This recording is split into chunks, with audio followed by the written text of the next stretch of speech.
Encadrer la GPA, un véritable casse-tête pour les parlementaires belges. Depuis des années, plusieurs propositions de loi ont été rédigées, mais aucune n'a pour l'instant été adoptée. En attendant, les centres de fécondité établissent chacun leurs critères d'accueil. Quant à la filiation, les couples d'intention composent tant bien que mal avec les lois existantes pour devenir les parents légaux de l'enfant. Une situation à laquelle veut aujourd'hui remédier Christine Defrane, la présidente du Sénat.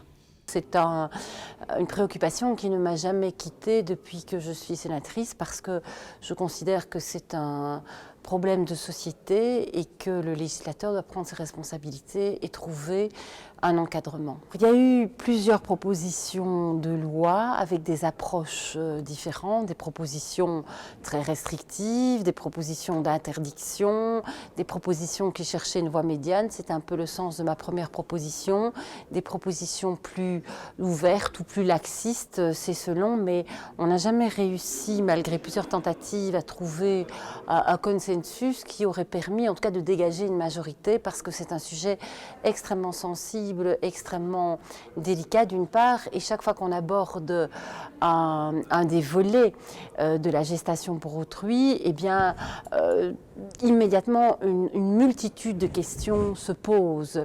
Et c'est pour ça qu'on n'a jamais trouvé de fil conducteur qui permettrait une majorité jusqu'à ce jour. On verra bien.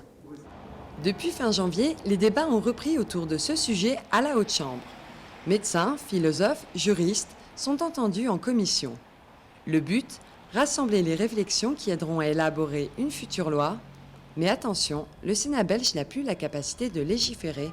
Cette tâche incombe uniquement aux députés. Je pense que le travail qu'on aura fait va être vraiment une base utile pour celles et ceux qui demain devront rédiger la loi. Techniquement et juridiquement, le Sénat ne peut pas rédiger la loi. Le Sénat est une chambre de réflexion, donc elle apporte vraiment sa pierre à l'édifice.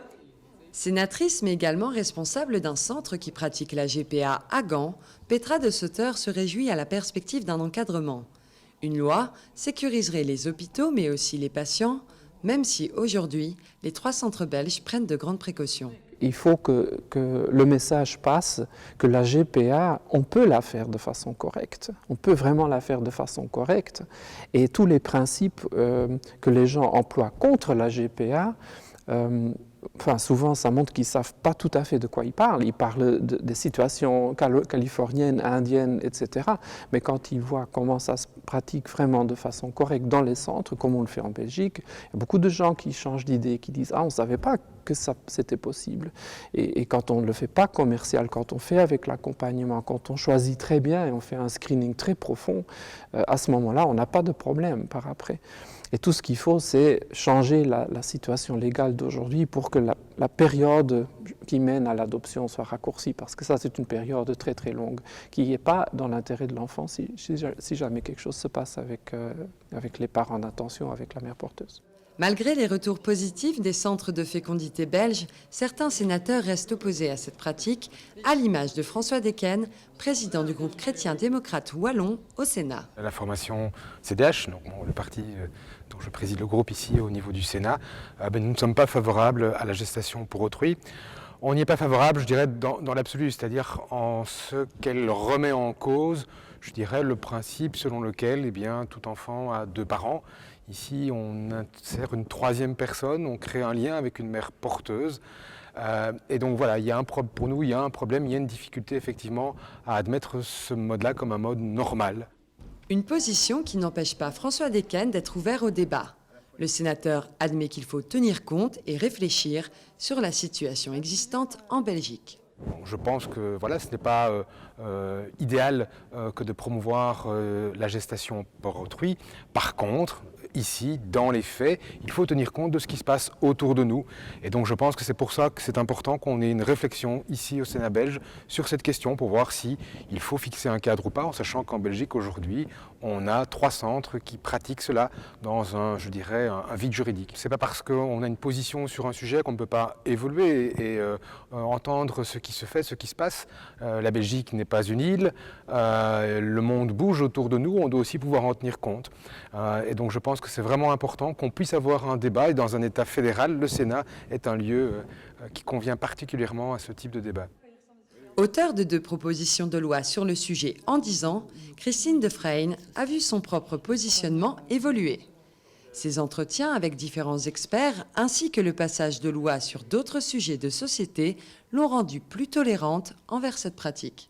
Entre ma proposition en 2003 et puis la proposition que j'ai faite avec d'autres en 2010, mon cheminement a été important, j'ai évolué dans ma réflexion. Quand j'ai déposé ma première proposition il y a 12 ans, je ne l'ouvrais qu'aux auteurs de projets parentaux hétérosexuels pour répondre à un problème de stérilité, par exemple un défaut d'utérus qui rendait impossible toute grossesse. Et j'y répondais par une solidarité intrafamiliale. Bien sûr, le critère absolu, c'est l'absence de marchandisation.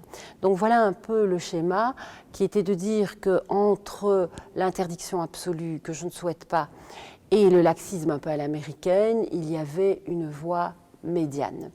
Aujourd'hui, 12 ans après, je serais prête à l'ouvrir aux couples homosexuels masculins, mais encore faut-il voir ces conditions délicates et ces conditions qui ne peuvent pas être transgressées, qui sont non négociables, qui sont intangibles. La condition, c'est évidemment l'absence de marchandisation du corps de la femme. Grâce à sa propre expérience, la présidente du Sénat comprend qu'il est parfois difficile d'avoir un avis tranché sur ces questions.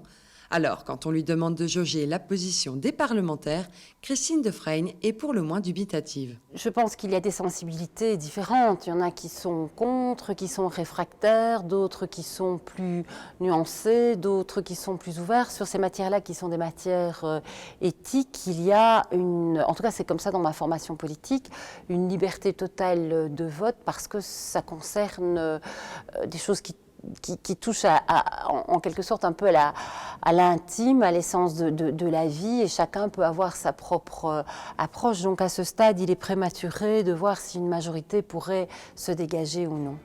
Au-delà des frontières nationales, la question de la place de l'Union européenne peut se poser. Sur le vieux continent, 4 États autorisent la gestation pour autrui et 8 pays, dont la France, l'ont interdite. Pour les autres, le vide juridique règne. Un patchwork de législation qui place certains citoyens européens dans l'illégalité.